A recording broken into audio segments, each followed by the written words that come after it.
আজকে ভাবলাম একটু ম্যাগি করা যাক। তাই দেখো ৪ প্যাকেট ম্যাগি নিয়ে নিয়েছি। আর ম্যাগিতে যা যা লাগবে সব নিয়েছি। গাজর, শসা, ধনেপাতা, ডিম, টমেটো। এই যে এখানে আমি ৪ প্যাকেট ম্যাগিকে জল দিয়ে সিদ্ধ করে দিয়েছি। ভালো করে সিদ্ধ করে নেব। তারপর কড়াইতে তেল দিয়েছি। তেলটা গরম হলে কুচনো পেঁয়াজ দিয়ে দেবো। পেঁয়াজটা ভালোভাবে ভেজে নেব লাল লাল করে। লাল লাল করে ভালোভাবে ভেজে নেব। ভাজা হয়ে গেলে এরপর আমি এতে গাজর কুচিয়ে দিয়ে দেবো। গাজরটাকে ভালোভাবে ভেজে নেব লাল লাল করে। তারপরে এখানে ভাজা ভাজা হয়ে গেলে টমেটো দিয়ে দেবো। আমি সব সবজি একসঙ্গে ভেজে নেবো। এই ম্যাগিটা খুব অল্প সময় হয় আর খেতে কিন্তু দারুণ টেস্টি হয়। একবার এইভাবে ম্যাগি করে দেখবে, খেতে এত ভালো লাগবে। আর কি বলো তো এতে কিন্তু টাইমটা খুব কম লাগবে। সমস্ত কিছু আমি যা সবজিগুলো ভেজে নিয়েছি এতে আমি ডিম দিয়ে দেবো।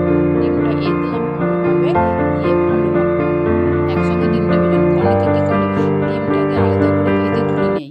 এজন্য টাইম অনেক লাগে, তেলও অনেক লাগে। এতে অল্প তেলে হয়ে যাবে। আমি একসঙ্গে দেখো ডিমটা কত সুন্দর সবজির সঙ্গে মিশে গেছে। এত সুন্দর ভাজা হবে পুরো সবজির সঙ্গে ডিমটা মিশে যাবে। আর খেতে কিন্তু দারুণ টেস্টি হয়, দারুণ ভালো লাগে। এই জন্য আলাদাভাবে ডিম ভাজে তুলে রাখার দরকার নেই। একসঙ্গে একবার এইভাবে করে দেখবে, খেতে খুব সুন্দর লাগে। এবার সব সবজি যেহেতু একসঙ্গে হয়েছে এবার আমি ওতে মশলা দিয়ে দেবো।